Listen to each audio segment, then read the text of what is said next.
நாம் இன்று இங்க நின்று கொண்டிருக்கும் பகுதி பரவனாறு பகுதி. இங்க பார்த்தாலே இந்த பக்கமும் தண்ணி, அந்த பக்கமும் தண்ணி. அந்த அந்த இந்த எனக்கு வலது பக்கத்துலயும் இந்த பரவனாறு பகுதி தண்ணி தான் வந்துட்டு இருக்குது. ஆனால் அந்த பகுதி டெல்டா, இந்த பகுதி டெல்டா இல்லை. அதுதான் இன்னைக்கு மிகப்பெரிய கோரிக்கை, நம்மளுடைய விவசாயிகளின் கோரிக்கை. ஏன்னா எப்பொழுது ஒரு பகுதியை டெல்டாவா நம்ம அறிவிக்கிறோமோ அந்த பகுதியில பெரிய முன்னேற்றமான திட்டம் கொடுக்குறேன், டெவலப்மெண்ட் கொடுக்குறேன், வளர்ச்சி திட்டம் கொடுக்குறேன்னு எந்த ஒரு விஷயத்திலையும் கை வைக்க முடியாது. அந்த பகுதியை விவசாய நிலங்களாக அது பாதுகாக்கப்படும். அதனால்தான் எந்த பகுதியாக இருந்தாலும் டெல்டா பகுதியாக அறிவிங்கன்னு அந்த விவசாயிகள் கோரிக்கை வைக்கிறாங்க. இது கண்டிப்பாக இந்த பரவனாறு பகுதிக்கு வைக்கக்கூடிய கோரிக்கை நியாயமான கோரிக்கை. ஏன்னா இதுதான் கடைமடை பகுதி.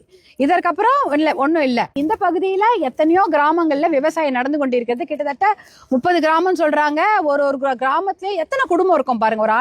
ஒரு 100 குடும்பம்னா கூட ஒரு 3000 to 5000 குடும்பங்கள் இந்த விவசாயம் செய்து கொண்டிருக்காங்க. ஏக்கர் கணக்குல இங்க பயிர் நடந்து கொண்டிருக்கிறது. ஆனா எப்ப என்எல்சி ஆரம்பிச்சாங்களோ அப்ப ஆரம்பிச்சது பிரச்சனை. என்எல்சியில அவங்க உபயோகப்படுத்துற தண்ணியில சாம்பல் கலந்துருக்குது. அந்த தண்ணிய அவங்க ஒரு செக் டேம் மாதிரி கட்டி அந்த தண்ணி அங்கேயே சேகரிச்சு அதுல இருக்கிற சாம்பலை வடிகட்டி ஒரு சுத்திகரிக்கப்பட்ட தண்ணியா இங்க விட்டுருந்தா கூட பரவாயில்ல. அப்படியும் அவங்க பண்ணவே இல்லை.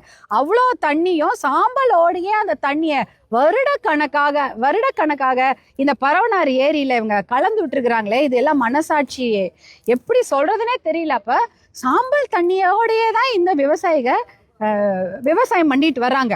கிட்டத்தட்ட வருடக்கணக்காக படிஞ்சு முக்காடி, ஒரு அடிக்குன்னா ஒரு முக்காடிக்கு அவங்க வெறும் சாம்பலாதான் இருக்குது.